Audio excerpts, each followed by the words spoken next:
Âgée d'à peine 4 ans, Carmen, la fille cadette de Thomas N'Gijol et de la comédienne Carole Rocher, a déjà été malheureusement confrontée au racisme.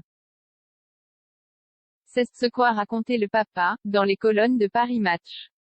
Thomas N'Gijol ne plus suivre 2 ans après la première saison, l'émission de Thomas N'Gijol, selon Thomas, qui mélange improvisation freestyle sur scène et pastilles de sketch, revient pour une deuxième fournée, à partir de ce jeudi 18 février. Alors, pour en faire une bonne promotion, l'humoriste n'hésite pas à faire le tour des médias. À Télé Loisirs, Thomas N'Gijol expliquait la présence de ses filles dans certains magnétos de l'émission. Rien de calculé, selon l'humoriste, mais presque de la fatalité. Elles font partie de ma vie, je calcule pas trop, ça fait partie de mon ADN, explique-t-il. C'est ce qui me rend quelque part épanoui et complet, et ça déborde évidemment sur mon travail.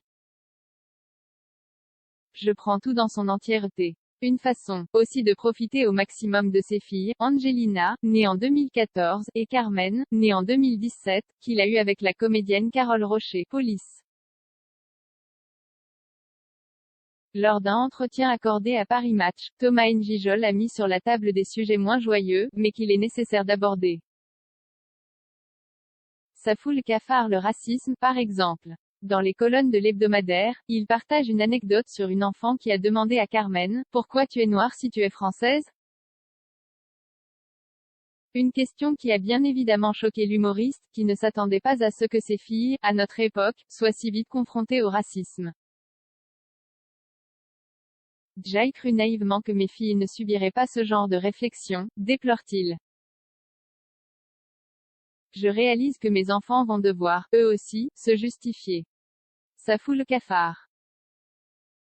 Depuis le début de sa carrière, Thomas N'Gijol, sans être le porte-étendard de quoi que ce soit ou vouloir jouer les moralisateurs, s'est déjà agacé de certains ressorts racistes, comme les questions qui pouvaient lui être posées en interview. En juin dernier, pour son message de soutien au mouvement Black Lives Matter sur les réseaux sociaux, il avait également été l'invité de Quotidien.